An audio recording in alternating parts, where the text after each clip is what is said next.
Hello दोस्तों, स्वागत है आपका हमारे YouTube चैनल एडुसॉर्म ओरिजिन में। दोस्तों आज फिर से लेके आए हैं नीट केमिस्ट्री में फिजिकल केमिस्ट्री का ये सबसे इंपॉर्टेंट और सबसे खूबसूरत सा चैप्टर सॉल्यूशन, जिसका अपन दूसरा वीडियो आज लेके आए हैं आपके पास। पिछले वीडियो में हमने डिस्कशन कर चुके Rawls law, Henry's law, ideal solution और नॉन आइडियल सॉल्यूशन के बारे में, और साथ में उस पर रिलेटेड जो भी क्वेश्चंस आपके नीट में पूछे गए हैं इधर 4-5 सालों के अंतराल में, तो सारे क्वेश्चंस का एक्सप्लेनेशन और डिस्कशन हम आपके सामने कर चुके हैं।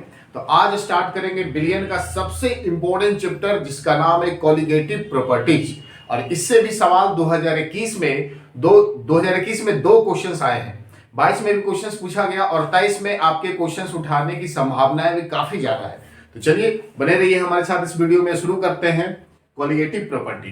तो कॉलिगेटिव प्रॉपर्टी की बात कर लो तो कॉलिगेटिव प्रॉपर्टी होता है, ये किसी भी सॉल्यूशन में जो कॉलिगेटिव प्रॉपर्टी होंगे ना, वो डिपेंड किस पे करेंगे, तो वो डिपेंड करेंगे उस सॉल्यूशन में जितनी मात्रा में जितनी अमाउंट ऑफ सॉल्यूट डिजोल्व है उस पे डिपेंड करेगा। अब यहां से बात करो कि सॉल्यूशन है, सॉल्यूशन में दो लोग होंगे, सॉल्यूट और सॉल्वेंट। तो अपन सॉल्वेंट की कोई बात नहीं करेंगे। सॉल्वेंट किसी भी सॉल्यूशन में जो प्रेजेंट होता है ना सॉल्वेंट, उस पे कॉलिगेटिव प्रॉपर्टी डिपेंड नहीं करेगा। ये केवल और केवल डिपेंड करता है number of moles of solute. तो किसी भी सॉल्यूशन की colligative property only depends upon number of moles of solute dissolve in A solution, but does not depends upon nature of solute. Clear है बातें? तो सॉल्यूट के नेचर पे depend नहीं करता, केवल अगर किसी सॉल्यूशन में डिजॉल्व हुआ है सॉल्यूट, तो कितनी अमाउंट में उसमें आप सॉल्यूट घोल रखे हो इस पे डिपेंड करता है। अगर मान लो कि आपके पास कोई कंटेनर है ना, इस कंटेनर में प्योर सॉल्वेंट है। अब इसमें आप अगर किसी सॉल्यूट को लाके डाल दो, मान लो इसमें आपके शुगर सॉल्यूट डाल चुके हो, शुगर है और साथ में वाटर है, तो ये वाटर और शुगर का सॉल्यूशन हो गया। अब ये शुगर जो है, ये शुगर, ये सॉल्यूट है, कितनी अमाउंट है ना, अमाउंट ऑफ शुगर, ये सिर्फ इसके अमाउंट पे डिपेंड करेगा, कितनी अमाउंट आप इसमें डाल रखे हो, कौन सा डाले हो, या तो फिर आप इसमें मर्जी हो तो NaCl डाल दो। क्या डाल दो? NaCl। मर्जी हो तो आप इसमें यूरिया डाल दो, यूरिया डाल दो। तो ये हो गया सॉल्यूट का नेचर, ये नेचर हो गया यूरिया का, NaCl का, ये शुगर का, ये तीनों नेचर हो गए। बट अगर मान लो कि 1 मोल आपने शुगर डाला, 1 मोल NaCl डाला, या 1 मोल यूरिया डाला, तो अगर ये भी 1 मोल है, ये भी 1 मोल है, ये भी 1 मोल है, तीनों अगर 1-1 मोल डाल रखे हो ना बारी बारी से, तो कॉलिगेटिव प्रॉपर्टी में कोई चेंज नहीं आएगा, क्योंकि ये शुगर, NaCl, यूरिया इन चीजों पे डिपेंड नहीं करता। ये जो आपके 1 मोल दे रखे हैं, इसके भी 1 मोल दे रखे हैं, इसके भी 1 मोल दे रखे हैं, इस पे डिपेंड करेगा। बट अगर यही 2 मोल शुगर डाल दो, 3 मोल NaCl डालो, या तो फिर अगर आप बारी बारी से फिर इसके 5 मोल डालो, एक बार 2 मोल चीनी को डाल दो, 2 मोल NaCl डाल दो, या फिर तीसरी बार 5 मोल यूरिया डाल दो। तो जब ये बारी बारी से अलग अलग अमाउंट में डिसॉल्व करोगे तो इसकी कॉलिगेटिव प्रॉपर्टी चेंज आएगी। तो सिंपली बात है कि ये सिर्फ अमाउंट अगर चेंज हो गया तो इस सॉल्यूशन की कॉलिगेटिव प्रॉपर्टी चेंज आएगी, बट अगर नेचर चेंज हुआ तो उस पर कॉलिगेटिव प्रॉपर्टी चेंज नहीं होगा। तो ये होती है कॉलिगेटिव प्रॉपर्टी। तो colligative property only depends upon the number of moles of solute dissolved in a solution, but it not depend upon nature of a solute. It's called colligative property. यहाँ पे दो लाइन का परिभाषा अपन definition लिख लेंगे। colligative properties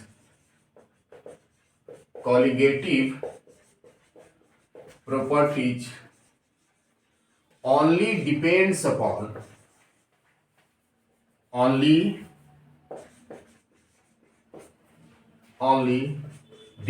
upon number of moles of solute, the number of moles of solute dissolve in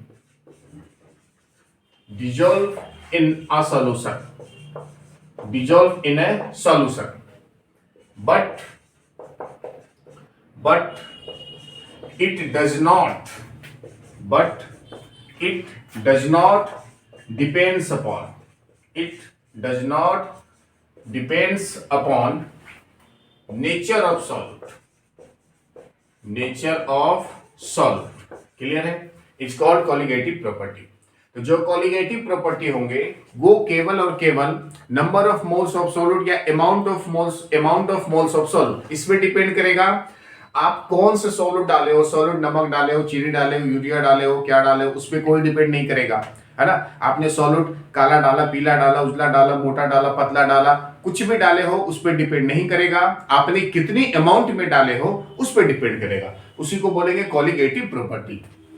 और ये जो कॉलिगेटिव प्रॉपर्टी होते हैं ना, कितने, there are 4 types of colligative property. Colligative property 4 types of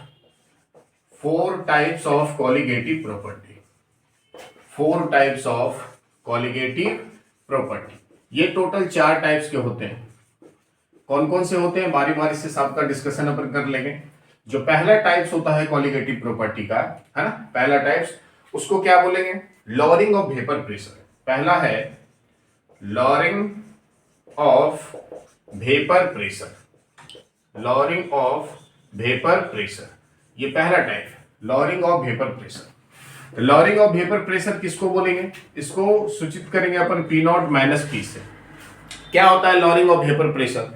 अब देखो, ध्यान से देखना, लॉरिंग ऑफ वेपर प्रेशर क्या होता है। ये मान लो आपके पास कोई कंटेनर है, इस कंटेनर में आप क्या डाल रखे हो, प्योर सॉल्वेंट। ये क्या है आपके पास, अभी है प्योर सॉल्वेंट, ये है प्योर सॉल्वेंट, प्योर सॉल्वेंट है। तो इस प्योर सॉल्वेंट का कुछ अपना वेपर प्रेशर बनेगा। मान लो कुछ वेपर प्रेशर बन रहा है, अगर इस कंटेनर में आप प्योर सॉल्वेंट डाल रहे हो तो इस प्योर सॉल्वेंट का अपना कुछ वेपर प्रेशर होगा। लेकिन जैसे इसमें कुछ अमाउंट आप सॉल्यूट की डालोगे, तो जैसे ही कुछ अमाउंट सॉल्यूट की डालोगे तो सॉल्यूट इसमें डालने के बाद ये क्या बन जाएगा, सॉल्यूशन। और जैसे ही सॉल्यूशन बनेगा, तब सॉल्यूशन बनने के बाद इसकी जो वेपर प्रेशर होगी वो वेपर प्रेशर कम जाएगा, डिक्रीज कर जाएगा।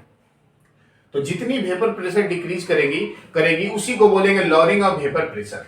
फिर से, जब किसी प्योर सॉल्वेंट में आप किसी नॉन वोलेटाइल सॉल्यूट को डिसॉल्व करते हो, इसमें नॉन वोलेटाइल सॉल्यूट को जब डिसॉल्व करेंगे तो ये सॉल्यूशन बनेगा, और सॉल्यूशन बनने के बाद इसके जो वेपर प्रेशर होंगे उस वेपर प्रेशर में डिक्रीज होगी, यानी कमी हो जाएगी। तो वेपर प्रेशर, जब जितने वेपर प्रेशर कम होंगे, है ना, उसी को क्या बोलेंगे, lowering of vapour pressure.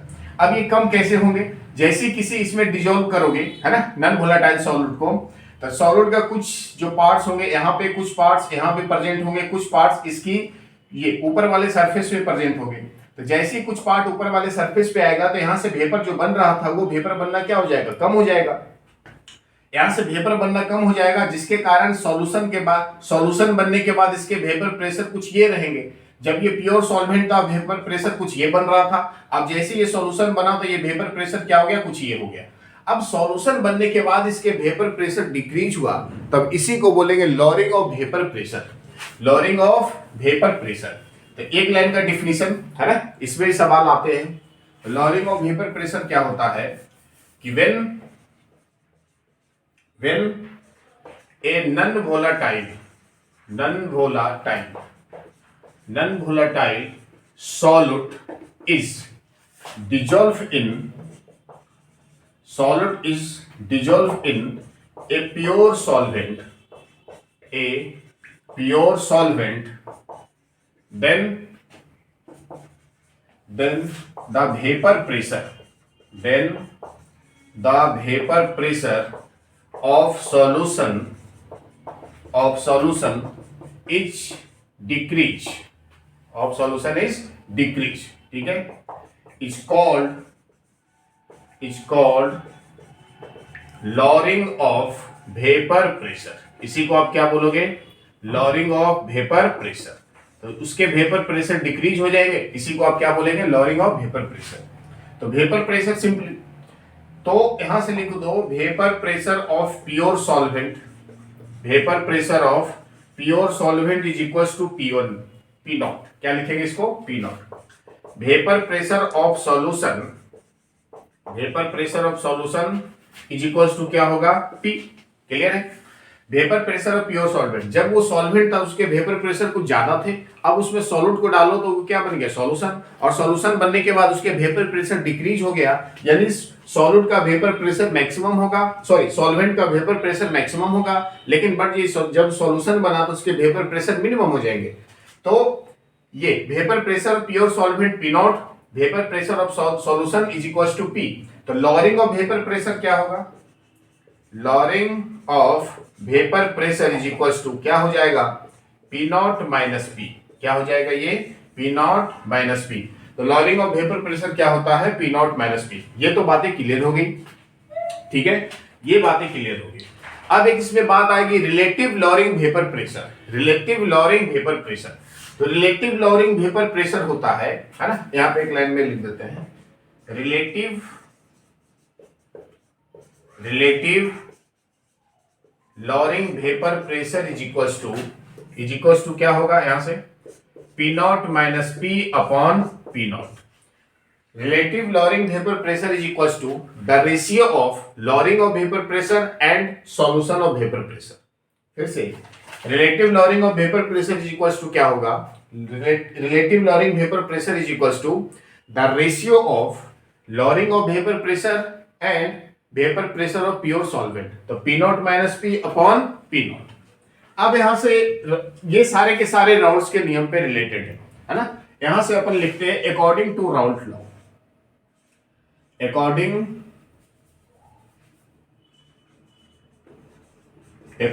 to Raoult's law. तो राउल्ट्स लॉ के अकॉर्डिंग क्या होगा, ये राउल्ट्स लॉ के अकॉर्डिंग तो किसी भी सॉल्वेंट का जो वेपर प्रेशर होगा वो directly proportional to mole fraction of solvent. क्या होगा, किसी भी सॉल्यूट का वेपर प्रेशर, किसी भी सॉल्यूशन का वेपर प्रेशर, किसी भी सॉल्यूशन का वेपर प्रेशर वो मोल फ्रैक्शन ऑफ सॉल्वेंट के डायरेक्टली प्रोपोर्शनल होगी। तो मोल फ्रैक्शन ऑफ सॉल्वेंट यहां से P इक्वल्स टू, राउल्ट्स का लॉ यही होता ना, तो P इक्वल्स टू, अब इस प्रोपोर्शनली को हटाएंगे तो कांस्टेंट का वैल्यू आएगा P not into mole fraction of solvent. अब यहां से एक रूल आप लोग को मालूम है कि मोल फ्रैक्शन ऑफ सॉल्यूट एवं mole fraction of solvent is equals to mole fraction of solute plus mole fraction of solvent is equals to क्या हो जाएगा, 1। ये तो रूल पता है।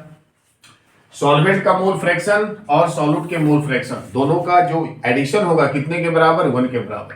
तो P इज इक्वल्स टू क्या हो जाएगा, P not into mole fraction of solvent को लिख सकते हैं ना, इसको क्या लिख सकते हैं, 1 minus mole fraction of solute. इससे पहले वाले मोल फ्रैक्शन वाले टॉपिक में अपन कर चुके थे, इसके पिछले वाले वीडियो में अपन एक टॉपिक पढ़ाए थे मोल फ्रैक्शन, और उस मोल फ्रैक्शन में इसका डिस्कशन अपन कर चुके थे।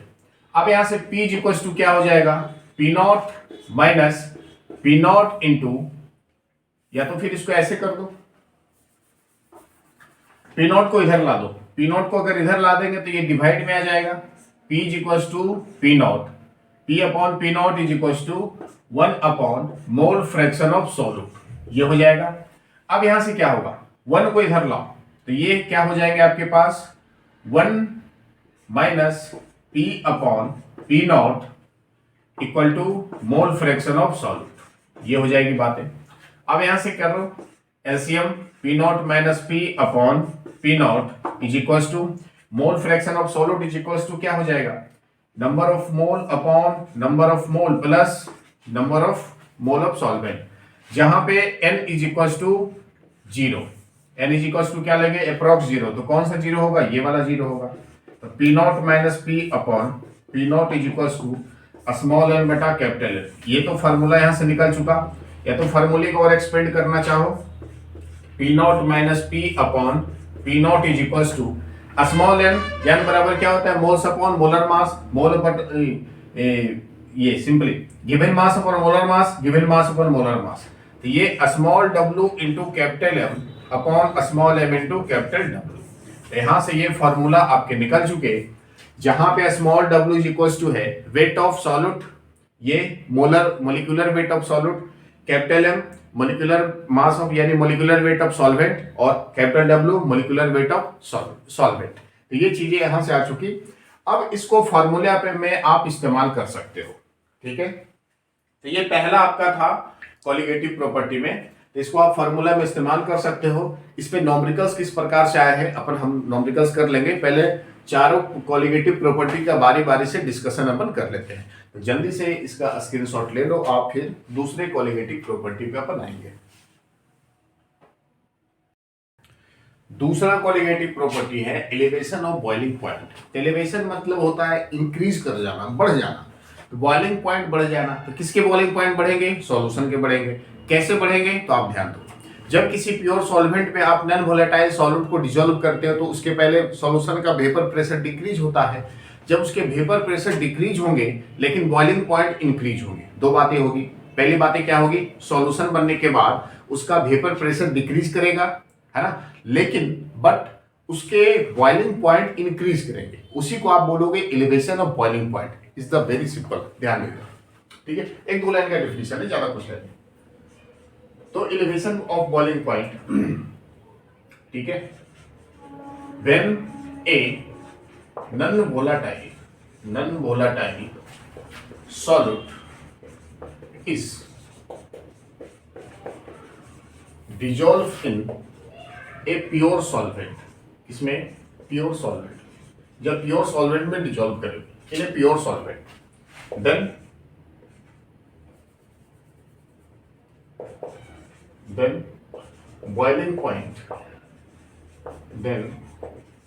boiling point of solution is increase, ठीक है। boiling point of solution in increase is called elevation, of boiling point। ये तो बातें होगी छोटी मोटी डिफिनेशन की। तो एलिवेशन ऑफ बॉइलिंग पॉइंट, अब यहां से सॉल्यूशन की बॉइलिंग पॉइंट इंक्रीज करती है, तो यहां से अपन क्या करेंगे? तो boiling point of pure solvent is equals to क्या होगा? And boiling point of solution is equals to क्या होगा? देखो, तो सॉल्यूशन की बॉइलिंग पॉइंट इंक्रीज करती है, एलिवेट करती है, तो इंक्रीज करेगी तो सॉल्यूशन की बॉइलिंग पॉइंट ज्यादा होगी, है ना, ये प्योर सॉल्वेंट की अकॉर्डिंग। तो सॉल्यूशन का बॉइलिंग पॉइंट को हम क्या लिख सकते हैं? टीवी। और प्योर सॉल्वेंट के बॉइलिंग पॉइंट को हम क्या लिखेंगे अपन? TV not. तो एलिवेशन ऑफ बॉइलिंग पॉइंट क्या हो जाएगा? Elevation of boiling point is equal to हो जाएगा, इसकी ज्यादा है टीवी माइनस टीवी नॉट। ये तो आपके डिफिनीशन, छोटे से डिफिनीशन हो गए, बट इसका एक्सप्लेनेशन बेहद जरूरी है। तो यहां से अपन लिखते हैं अकॉर्डिंग टू राउट्स लॉ के अकॉर्डिंग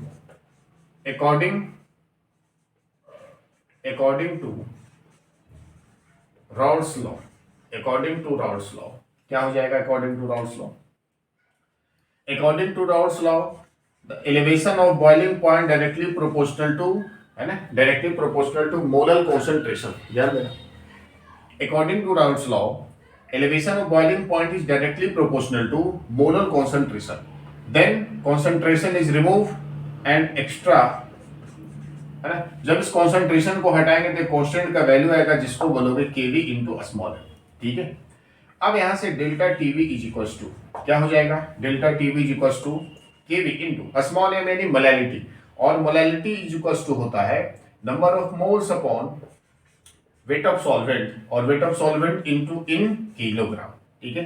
तो डेल्टा टीवी अपन लिख सकते हैं, delta TV is equal to KV into number of moles small w बटा small m into 1000 upon capital M। तो यहां से ये डिफिनीशन निकल चुका डेल्टा टीवी को अप्लाई करने का। यहां से डायरेक्टली ये डेल्टा टीवी को आप अप्लाई कर सकते हो।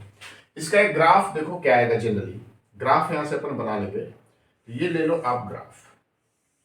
तो ग्राफ किसके किसके बीच में आप बनाना? ये वेपर प्रेशर और ये टेम्परेचर, ठीक है, वेपर प्रेशर और टेम्परेचर। तो सिंपल सी अगर बात कर लो तो जब किसी सॉल्वेंट की बात करो, है ना, सॉल्वेंट में जब कोई सॉल्वेंट होता है उसका वेपर प्रेशर ज्यादा होता है, लेकिन उसमें सॉल्यूट डालने के बाद उसके वेपर प्रेशर क्या हो जाएंगे? डिक्रीज हो जाएंगे। अब डिक्रीज होगा वेपर प्रेशर। मान लो कि यहां से इस बिंदु पर, इस पॉइंट पर कोई सॉल्वेंट है, जब इसके सॉल्वेंट होंगे तो सॉल्वेंट का टेम्परेचर बढ़ाते जाओ तो वेपर प्रेशर बढ़ते जाएगा, टेम्परेचर बढ़ाते जाओ तो वेपर प्रेशर क्या होगा? बढ़ते जाएगा, है ना। बढ़ते बढ़ते यहाँ पे आ गया, ये है आपका प्योर सॉल्वेंट। ये क्या है? प्योर सॉल्वेंट है, प्योर सॉल्वेंट। जब इसमें किसी सॉल्यूट को डालोगे तो सॉल्यूशन बनेगा, और सॉल्यूशन बनने के बाद इसके वेपर प्रेशर डिक्रीज हो जाएंगे। डिक्रीज होके नीचे आएंगे। अब इसके डिक्रीज होने के बाद इसके बॉइलिंग पॉइंट बढ़ते बढ़ते बढ़ते बढ़ते इस बिंदु पर आके मिलेगा, है ना। अब यहां से ये आ गया कुछ ऐसा, यहां से कुछ ये आ गया ऐसा, ये देखो ध्यान से, ठीक है, यहां से कुछ ये ऐसा आ गया। ये आपका केस का है, ये है सॉल्यूशन का, ये किसका है, सॉल्यूशन का, ये है सॉल्यूशन का। तो सॉल्यूशन का क्या होगा, टीबी, सॉरी ये सॉल्वेंट का है तो सॉल्वेंट का होगा टीबी नॉट और सॉल्यूशन का क्या होगा, टीबी। तो यहां से यहां तक का जो डिफरेंस होगा, यहां से यहां तक का डिफरेंस, इसको क्या बोलोगे, डेल्टा टीबी, क्या बोलोगे इसको, डेल्टा टीबी, है ना। तो ये इसका ग्राफ है जनरली, ये इसका जनरली ग्राफ है। तो फॉर्मूले को आप याद रखना जब अप्लाई करोगे, तो ये या तो ये, इस फॉर्मूले पे डायरेक्ट क्वेश्चंस पूछे गए हैं नेट में, है ना, या तो ग्राफ जनरली यहां से समझने वाली बात है। अब इस फॉर्मूले को ध्यान देना। तीसरे टाइप्स की बात करेंगे। तीसरा क्या है, depression of freezing point, depression of freezing point. Freezing point मतलब होता है ठंडा होना, फ्रीज हो जाना, ठंडा होना। जब किसी लिक्विड को सॉलिड स्टेट में कन्वर्ट करोगे तो उसके लिए टेम्परेचर को आप मिनिमम करना पड़ेगा। आपको टेम्परेचर को क्या करोगे, मिनिमम करोगे। तो जितना टेम्परेचर मिनिमम करने के बाद किसी प्योर सॉलिड सॉल्वेंट का जो वेपर प्रेशर होगा वो एटमॉस्फेरिक प्रेशर के बराबर आ जाए, तब उसको, इस पॉइंट को बोलेंगे फ्रीजिंग पॉइंट। अब यहां से फ्रीजिंग पॉइंट सिंपली, डिप्रेशन मतलब होता है कम हो जाना, फ्रीजिंग पॉइंट का कम हो जाना। तो यहां से आप परिभाषा लिखोगे, simply definition, when a non volatile, when a non volatile solute is dissolved in a pure solvent, then freezing point of solution is decreased, है, so it's called depression of freezing point. So it's called depression of freezing point, ठीक है। अब यहां से solution की जो freezing point होगी वो डिक्रीज करेगी, लेकिन प्योर सॉल्वेंट का फ्रीजिंग पॉइंट मैक्सिमम होगा। तो यहां से अपन लिख सकते हैं, यहां से क्या लिख सकते हैं, freezing point of pure solvent is equal to TF not. इसको इंडिकेट करेंगे डेल्टा TF से, इसको किससे इंडिकेट करेंगे, डेल्टा TF से, TF not. Freezing point of solution is equal to TF, solution के freezing point TF। So depression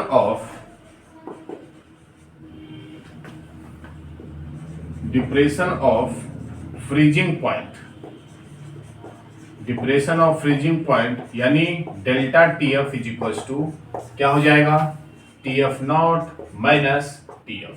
ये यहां से आपका छोटा सा डिफिनीशन आपके फॉर्मूले निकल चुके। अब यहां से आपको एक्सप्लेन करना है, क्या एक्सप्लेन करना है, अकॉर्डिंग टू राउल्ट्स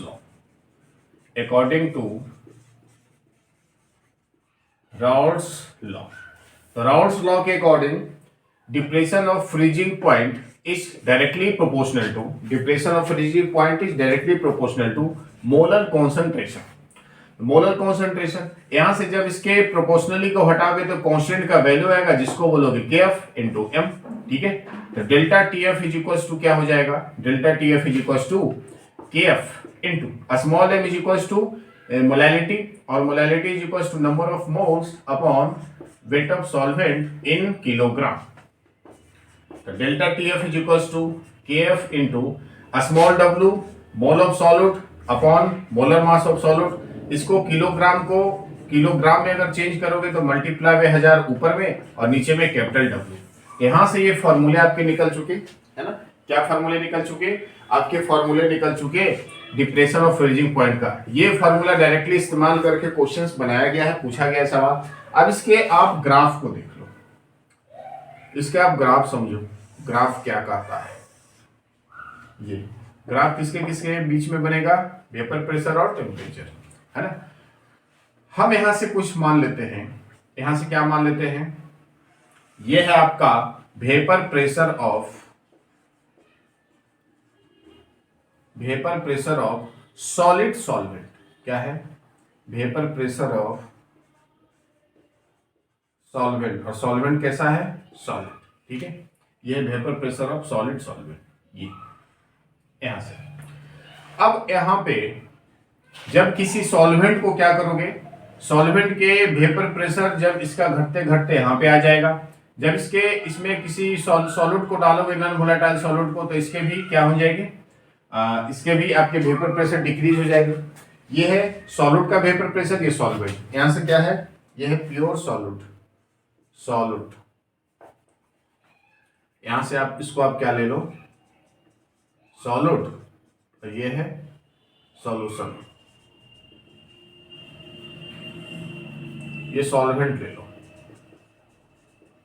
ले लो, और ये है सॉल्यूशन, ठीक है।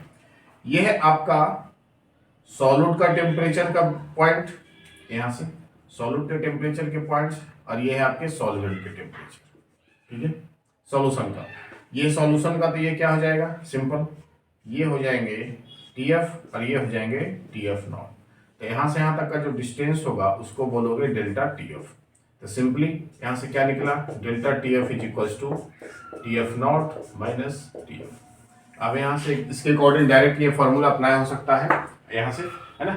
3 चीजें हो गई। चौथा है आपका ऑस्मोसिस प्रेशर, तो उसको भी कर लेंगे अपन, जल्दी से इसको आप स्क्रीनशॉट ले लो, फिर चौथे नंबर पे आएंगे।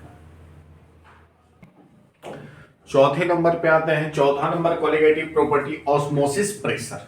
तो ऑस्मोसिस प्रेशर को समझने से पहले आपको ऑस्मोसिस के बारे में जानना होगा कि ऑस्मोसिस क्या होता है। तो ऑस्मोसिस होता है, देखो ये कंटेनर आप लिए हो, ये भी एक कंटेनर लिए हो। अब दोनों कंटेनर को क्या करो, एक पाइप से कनेक्ट कर दो, ऐसे कनेक्ट कर दिए, ठीक है, एक पाइप से। और इस पाइप के जो बीच में है, इस बीच में एक छोटी सी क्या लगा दो, है ना, इसमें SPM लगा दो, सेमी परमेबल मेम्ब्रेन्स, है, मेम्ब्रेन्स लगा दो, मेम्ब्रेन्स। ये मेम्ब्रेन्स में इतने छोटे छोटे होल होते हैं ना कि होल हमको दिख नहीं पाते, बट इसके अंदर होल होते हैं। उस होल से क्या होगा, पानी इस पार से इस पार, इस पार से इस पार आ जा सकता है। अब इस कंटेनर में जो है वो है सॉल्वेंट। क्या है ये, सॉल्वेंट, है ना, solvent of low concentration, solvent of low concentration. इस कंटेनर की तरफ क्या है, इस कंटेनर की तरफ है solution of high concentration, high concentration low concentration. तो जब ये ऑस्मोसिस इसको बोलेंगे, व्हेन ए सॉल्वेंट, है ना, a solvent molecule is transfer to low concentration of solvent molecule is transferred to high concentration of solution by passes of the semi permeable membranes। यानी जब कोई लो कॉन्सेंट्रेशन वाले solvent के molecule semi permeable membranes के द्वारा, इसको आप क्या बोलोगे, SPM बोलोगे। क्या बोलोगे, SPM, जिसका नाम है semi permeable membranes. Semi permeable membranes के माध्यम से इस हाई कॉन्सेंट्रेशन सॉल्यूशन की तरफ ट्रांसफर हो जाए तो वह प्रोसेस क्या कहलाता है, ऑस्मोसिस कहलाता है। पहली बात है फिर से कि जब लो कॉन्सेंट्रेशन सॉल्वेंट के मॉलिक्यूल SPM के द्वारा हाई कॉन्सेंट्रेशन सॉल्यूशन की तरफ ट्रांसफर होने लगे, है ना, अपने आप ट्रांसफर होने लगे, तो वह प्रोसेस ऑस्मोसिस कहलाता है। अब ऑस्मोसिस की प्रोसेस को ब्रेक करना है। ऑस्मोसिस जो हो रहा है, ऑस्मोसिस के प्रोसेस को क्या करना है, ब्रेक करना है। तो ऑस्मोसिस के प्रोसेस को ब्रेक करने के लिए अपन क्या लगाएंगे, प्रेशर लगाएंगे। किधर प्रेशर लगाएंगे, तो ये प्रेशर अपन लगाएंगे किधर, हाई कॉन्सेंट्रेशन सॉल्यूशन के ऊपर। जब इसका हाई कॉन्सेंट्रेशन सॉल्यूशन के ऊपर जो प्रेशर लगाएंगे, उतना प्रेशर लगाना है कि इधर जो ऑस्मोसिस प्रोसेस हो रहा है वो प्रोसेस क्या हो जाए, रुकना बंद हो जाए, आना बंद हो जाए, वो प्रोसेस होना बंद हो जाए। ध्यान से सुनो, अपन को क्या करेंगे, ऑस्मोसिस प्रोसेस जो हो रहा है उस प्रोसेस को रोकना, ब्रेक करना है। तो उस प्रोसेस को ब्रेक करने के लिए अपन क्या करेंगे, ये हाई कॉन्सेंट्रेशन सॉल्यूशन की मॉलिक्यूल्स के ऊपर प्रेशर लगाएंगे। अब इतना प्रेशर लगाएंगे कि ये जो प्रोसेस हो रहा है वो प्रोसेस ब्रेक हो जाए, है ना।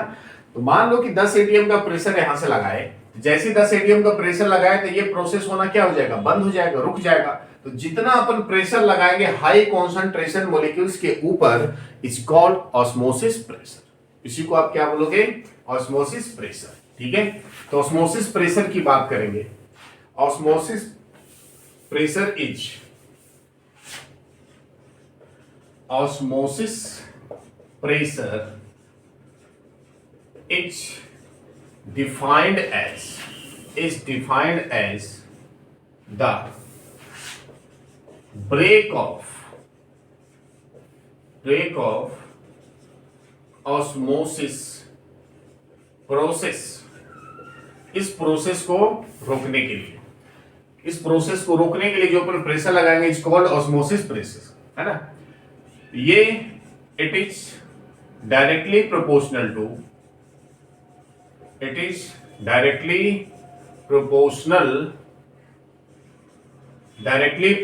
To concentration and temperature. किसके प्रोपोर्शनली होगा, कॉन्सेंट्रेशन एंड टेम्परेचर। कैसे, कॉन्सेंट्रेशन टेम्परेचर के, तो इसको अपन पाई से इंडिकेट करेंगे, डायरेक्टली प्रोपोर्शनल टू कॉन्सेंट्रेशन एवं डायरेक्टली प्रोपोर्शनल टू टेम्परेचर। अब इसको अपन कंबाइन करके लिख सकते हैं ना, C इंटू टी। इस प्रोपोर्शनली को हटाएंगे तो कांस्टेंट का वैल्यू होगा जिसको बोलेंगे आर सी टी, आर इसको बोलेंगे। अगर इसको आप एडजस्ट करके लिखो तो पाई इक्वल टू हो जाएगा सी आर टी, जहां पे आपका C इक्वल टू कॉन्सेंट्रेशन है ना। C अगर कॉन्सेंट्रेशन है तो इसको अपन लिख सकते हैं पाई इक्वल टू कॉन्सेंट्रेशन यानी मोलैरिटी नंबर ऑफ मोल्स अपन volume into RT. Number of moles is equal to क्या हो जाता है, weight upon molecular weight into V into R into T. यहां से ये फार्मूला आपके निकल चुके। चाहो तो अगर किसी का मोलर मास निकालना हो तो formula WRT upon M into M तो ऊपर चला गया ना, पाई इंटू V। चाहो तो ये फार्मूला भी आप अप्लाई कर सकते हो, डिपेंड्स करेगा आपको क्या क्या निकालना है। अब यहां से इस पे एक सवाल भी पूछा गया, ओपन सवाल कर लेते हैं। क्या है सवाल, देखो यहां से क्वेश्चंस क्या है, सवाल यहां से कर लेते हैं। At 100 degree Celsius temperature the vapour pressure of solution,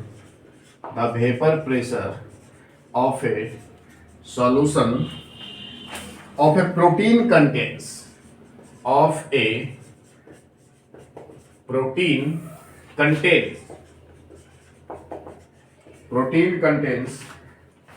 its 1.26 gram, protein का 1.26 ग्राम। द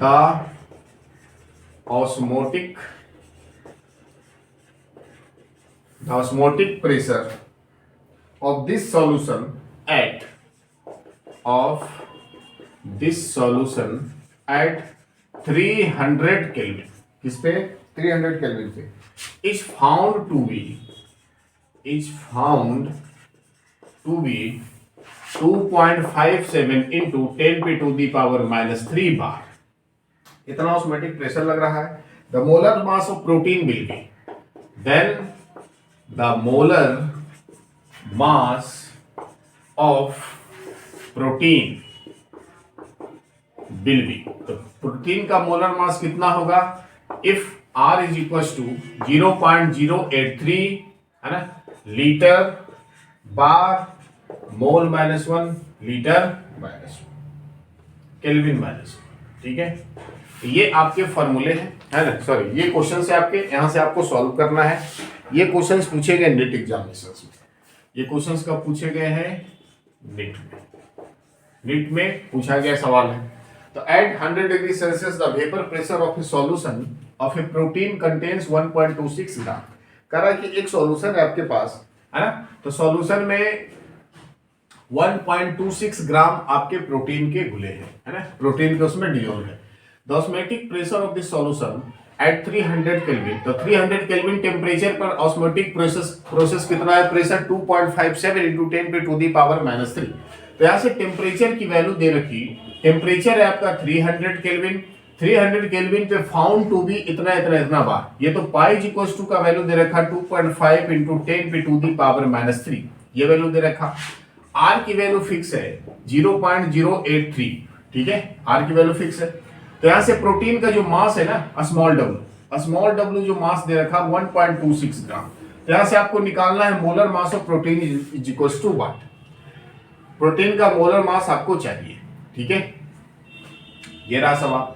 तो यहां से क्या अप्लाई करोगे, पाई इज इक्वल टू, है ना, यहां से क्या अप्लाई, क्वेश्चन में कुछ मिस्टेक है क्या, 200 मिलीलीटर है ना, यहां से 200 मिलीलीटर, यहां से क्या लगाना है 200, है ना, 200 मिलीलीटर देना।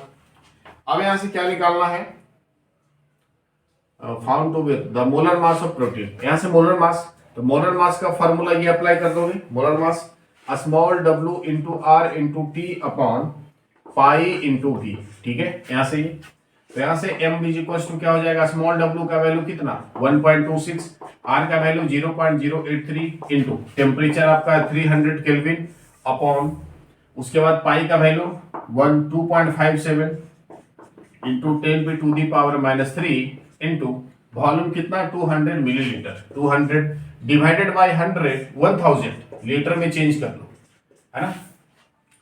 अब इसको पॉइंट खत्म, है ना, पॉइंट खत्म, ये यहां पे आ जाएगा 3 जीरो नीचे, ये खत्म ये खत्म ये खत्म ये खत्म। जब इसको कैलकुलेट करोगे तो कैलकुलेट करने पे m इज इक्वल टू आ जाएगा 61039 ये ग्राम, ये आपका आंसर आ जाएगा क्वेश्चन। ठीक है, ये रहा सवाल आपके पास और उसका सॉल्यूशन। एक क्वेश्चन और है इसमें, है ना, इसमें नहीं है बट आपके क्वेश्चंस क्या क्या, अब क्वेश्चंस की बारी, क्या क्या सवाल पूछे गए इसको अपन देख लेंगे। सवाल क्या क्या है नीट में 2021 में क्वेश्चंस पूछा गया एलिवेशन ऑफ बॉइलिंग पॉइंट से। क्वेश्चंस है the correct option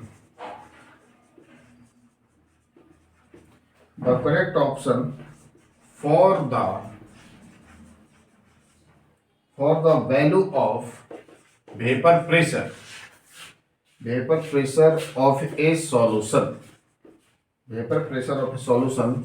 45 degrees Celsius with benzene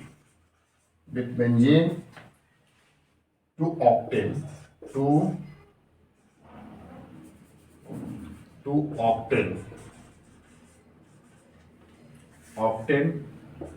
in molar ratio 3:2 each at 45 degrees Celsius, vapor pressure of benzene is 280 mmHg and vapor pressure of octane is 420 mmHg। ठीक है, ये आपके पास तो option नीचे दे रखा, हालांकि ऑप्शन यहाँ पे नहीं है, यहाँ पे डायरेक्टली आपको सॉल्व करना है।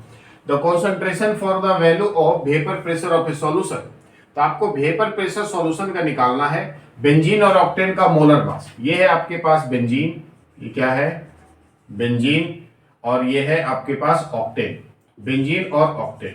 तो बेंजीन और ऑक्टेन का मोलर मास का रेशियो कितना दे रखा 3:2, यानी बेंजीन का 3 ऑक्टेन का 2।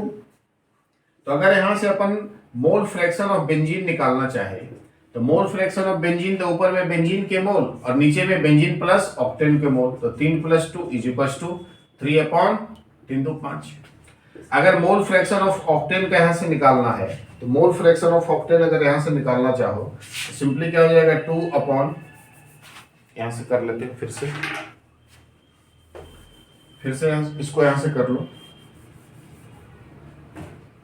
बेंजीन का रेशियो कितना दे रखा, बेंजीन का रेशियो दे रखा 3:2, यहां से ये आपके पास है बेंजीन और बेंजीन रेशियो ऑक्टेन = 3:2। ठीक है, तो मोल फ्रैक्शन ऑफ बेंजीन चाहिए।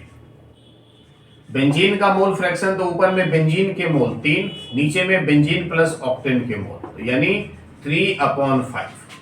अगर आपको मोल फ्रैक्शन ऑक्टेन का चाहिए तो ऑक्टेन का मोल फ्रैक्शन, तो ऊपर में ऑक्टेन के मोल, नीचे में बेंजीन प्लस ऑक्टेन के मोल, 2/5, ये तो निकल गया। अब यहां से आपको निकालना है टोटल प्रेशर। तो total pressure is equal to क्या होगा, total pressure is equal to होता है P is total is equal to, है ना, P1 प्लस P2, जहां पे P1 इज इक्वल टू हो जाएगा P1 P into mole fraction of benzene plus P into, तो mole fraction of benzene into pressure plus mole fraction of octane into pressure. तो P total is equal to, अब benzene का mole fraction pressure कितना दे रखा, ये देखो benzene का pressure, benzene का प्रेशर 200 mmHg, 280 गुने बेंजीन का, और बेंजीन का मोल फ्रैक्शन 3/5 प्लस ऑक्टेन का 420 इंटू ऑक्टेन का मोल फ्रैक्शन 2/5, 2/5। अब यहां से काट दो 5, 5 पची 25, 5 छके 30, यहां से काट दो 5 अठी 40 और 5 चौके 20, कट गया। Total pressure is equal to 6 multiply by 3 8 168 plus 4 into 2 8 8 into 16, यानी P total is equal to 336 mmHg। तो ये आपके यहां से आंसर निकल चुके हैं। क्लियर है बातें? तो ये आपके क्वेश्चंस दोनों निट में पूछे गए हैं, ये भी आपके निट में पूछे गए हैं। और निट में कब पूछे गए, तो 2021 में, ये 2021 में पूछा गया सवाल है निट। क्लियर है? तो जल्दी से इस क्वेश्चन का स्क्रीनशॉट कर लो, फिर 2-3 और क्वेश्चन इंपॉर्टेंट है उसका भी डिस्कशन अपन कर। ये दोनों सवाल आपके 21 और 20 इन दोनों सालों में पूछा गया है। ये कोलिगेटिव प्रॉपर्टी से ही क्वेश्चन है, बेहद इंपॉर्टेंट सवाल। तो अपन इसको देख लेते हैं, बस एकदम सस्ता है। तो क्वेश्चंस क्या है, the following solution were prepared by dissolving 10 gram glucose in 250 millilitre of water, जिसका प्रेशर बन रहा है P1, है ना, और 10 gram of urea in 200 millilitre 250 millilitre, जिसका प्रेशर P2, and 10 gram sucrose in 250 millilitre of water, जिसका प्रेशर P3। ये P3 और ये P2 और ये P1। तो पूछ रहा है कि बताइए कि डिक्रीजिंग ऑर्डर में ऑस्मेटिक प्रोसेस प्रेशर, यानी ऑस्मेटिक प्रेशर डिक्रीजिंग ऑर्डर में कैसा होगा। तो ऑस्मेटिक प्रेशर के बारे में अपन जानते हैं कि पाई इज इक्वल्स टू क्या होता है, CRT। ये होता है ना, pi is equals to CRT, यानी पाई इज इक्वल्स टू N/RT बटे M इंटू P। ये होता है फॉर्मूला, यानी जिसके नंबर ऑफ मोल्स मैक्सिमम होंगे उसके पाई मैक्सिमम होंगे। जिसका नंबर ऑफ, जो ज्यादा मात्रा में डिजॉल्व होगा ना, जो ज्यादा मात्रा में नंबर ऑफ मोल्स होंगे, जिसकी नंबर ऑफ मोल्स मैक्सिमम होगी, उसके जो पाई की वैल्यू होंगे ना, पाई की वैल्यू, वो ऑस्मोटिक प्रेशर ज्यादा होंगे। अब यहां से आप बात कर लो नंबर ऑफ मोल्स किसके ज्यादा है, 10 ग्राम ग्लूकोज। क्या है ये, 10 ग्राम ग्लूकोज। हम यहां से देख लेते हैं सॉल्यूशन में, 10 ग्राम ग्लूकोज, ग्लूकोज का फॉर्मूला C6H12O6। इसके अगर मोल निकालना चाहो ना, mole is equal to the given mass 10 upon molar mass कितना, C6 72 12 12 96 0 180, ठीक है, ये हो गया इसका। अब अपन यहां से क्या निकाल ले, 10 ग्राम ग्लूकोज की बात होगी। अब यहां से निकालो 10 gram urea, 10 gram urea, 10 gram urea. Urea का फॉर्मूला है CH4N2O। अब यूरिया का molar mass, mole is equal to given mass 10 upon molar mass कितना, इसके निकालोगे तो आ जाएगा 60। ये बातें हो गई। अब तीसरा है 10 gram of sucrose, 10 gram sucrose. Sucrose का मोलिकुलर फॉर्मूला C12H22O11, ठीक है। इसके अगर मोल निकालो तो सुक्रोज का मोल, तो given mass upon 10, given mass upon molar मास, मोलर मास इसका कितना आएगा 342, ठीक है। अब इसमें जिसके नंबर ऑफ मोल्स मैक्सिमम होंगे वो ज्यादा, किसके नंबर ऑफ मोल्स मैक्सिमम है, यहां से देखो, ये कट करोगे 0 0 1/80, है ना, ये कट करोगे 1/6, ये कट करोगे, हाँ जरूर। सबसे ज्यादा जिसके मोलर मास, जिसके नंबर ऑफ मोल मैक्सिमम होंगे, उसके जो पाई की वैल्यू होंगे ना, ये P1 P2 P3 है ना, उसके ऑस्मोटिक प्रेशर भी मैक्सिमम होंगे। तो नंबर ऑफ मोल सबसे ज्यादा किसका, इसका निकालोगे तो आ जाएगा लगभग 0.1416, ठीक है, 0.16। इसका जब निकालेगा तो आ जाएगा 0.05। इसका जब निकालोगे तो आ जाएगा 0.002 लगभग अप्रॉक्स 34210.000।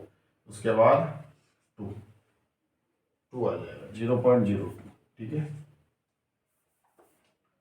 34210.0 नहीं लगा 0.02, ठीक है, 0.02। इसका 1810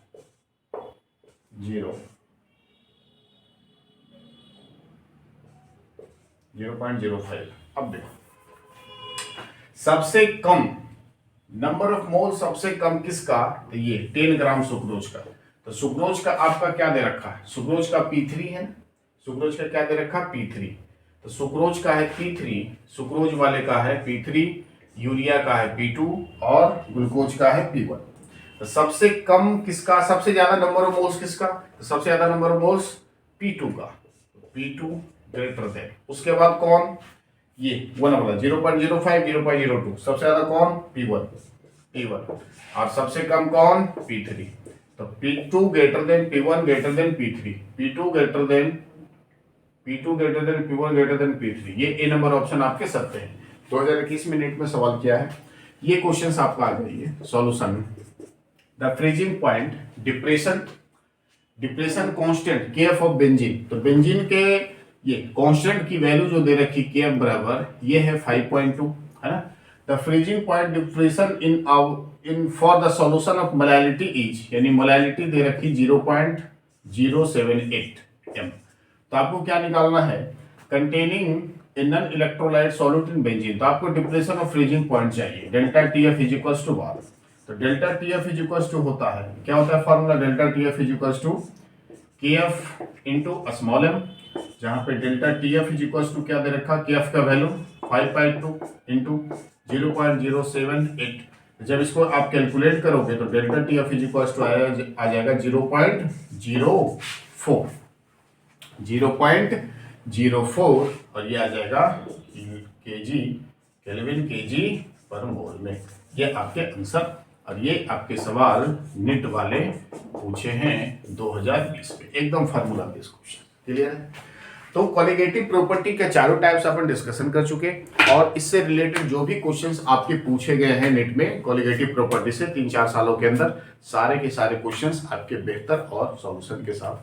ये वीडियो आपको कैसा लगा कमेंट करके जरूर बताएं, और साथ में चैनल को सब्सक्राइब करें, वीडियो को लाइक करें, अपने दोस्तों के साथ ये वीडियो को शेयर करें, लाइक जरूर करें। धन्यवाद। जय हिंद, जय हिंद।